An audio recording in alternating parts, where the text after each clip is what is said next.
Hi, this is Redeeming Love, and this is a love story that is kind of like a cover of the biblical Hosea story, but set in the gold digging era in California, and it's about a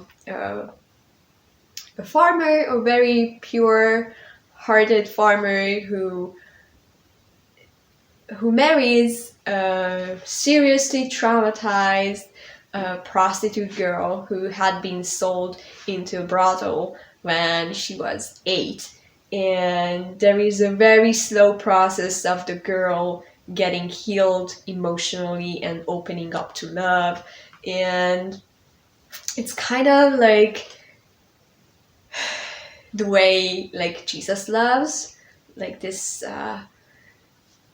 slow opening up to this relentless love that is like pursuing her, like no matter how many times she falls back and goes back to her early life, he never ceased to come after her. And so many times I recognize that, oh yeah, this is kind of the way Jesus treated me in the last few years of my healing journey out of depression and many mental issues.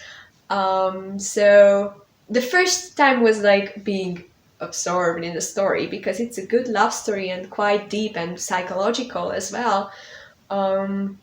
But at the second read, I was like, okay, this is about us, Jesus. And then I recognized all those tiny conversations that we had, that, oh, these are the same processes that she had to go through and I had to go through with receiving love and realizing slowly that I'm worthy of his love. So it's a good read, a little bit romantic, but also way deeper than a romance story. I would recommend it. My favorite sentence of this book is when the girl says to Micheal, the girl's name is Angel, "I want to be free, Micheal, just for once in my life. I want to be free." And the husband says, "You are free, you just don't know it." It's so deep. So this slow recognition of like worthiness and value when someone comes from a completely distorted situation in life is something I can absolutely relate to. Not just because my healing journey, but also because my mother is a social worker. Sometimes she works with prostitutes and people with terrible family backgrounds. And the process is at least as dramatic as it is portrayed in this book. Actually, real life is way more dramatic than that. Like, they keep going back to their abuser many times, and those dynamics are quite real that are written in this book. It's not just a good hook for the readers. I really love this season in the book where Hosea, who is portrayed as like an ordinary pure-hearted man, so not a prophet or anything angelic. He's an ordinary man, and he realizes that, oh, that girl won't love me the way I would love to be loved. So he just decides to love on her no matter what, and doesn't receive anything back, even if the girl wants to give it to him. He doesn't receive anything, nothing physical, nothing emotional. He just gives to her, provides for her, serves her, and that's it. And I really it really made me remember the time in my life when I was just struggling with all these mental health issues, and my friends were like forced into this very one-sided relationships, and they were just loving on me and I couldn't give anything back. And yeah, I could really relate to that kind of situation. Like, oh, I know that. What it feels like to be loved this way. I think Francine Rivers sets the standard quite high with godly love and godly attraction, um, but also not super high. Like, I know some guy friends who are way more free from sexual sin and their desires than this protagonist in this book.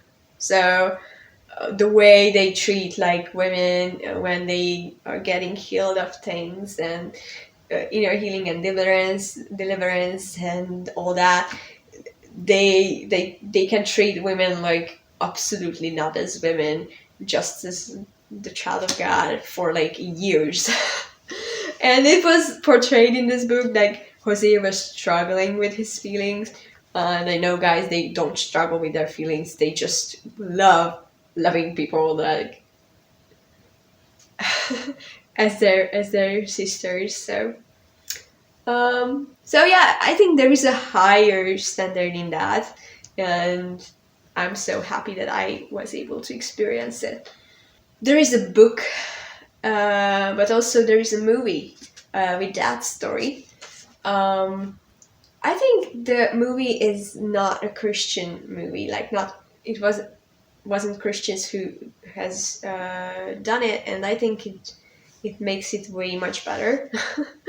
um, but to be honest, the movie is kind of like a love story.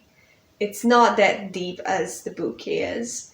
It's not a bad movie, but it's like 1% of the book. Those deep inner conversations and monologues the girl has is makes the book really deep. Like, it's way beyond the love story. And the movie is a love story. Very passionate, very kind, loving, but I don't know, they had to find a way to somehow integrate those inner dynamics into the movie. For example, it was a great job with the shack. Like, it wasn't like we take the storyline and the deep conversations are out. You should read the book for that. Some of the deep conversations are seen in the movie, and I'm so happy about it. I'm so happy about that, but not with redeeming love, unfortunately. um, so it's a good movie to watch. Not too cheesy, but a little bit cheesy. The book is not as cheesy. So even if you hate romance novels, there is a likelihood of you enjoying this book because of its depth. But if you don't like cheesy stories, you shouldn't watch the movie. There are some sex scenes, both in the movie and in the book, and I think they are okay. Like, they are portrayed in in a beautiful way. I'm not upset with it. I wouldn't read the book to a child because of the pedophilia scenes, and there are some hard stuff in that book. Not shocking, but it's still not for like bedtime story. But I think like a large percentage of Christians are porn addicts, so having a godly image of sexuality is way better than having a distorted image of sexuality. So actually, like, protecting teenagers from like having any kind of view on sexuality is not realistic. Like, they will have some kind of image in their heads, and it's better to have that kind of loving and compassionate kind of attraction that this film and movie portrays than the portrayal of 50 Shades of Grey or whatever.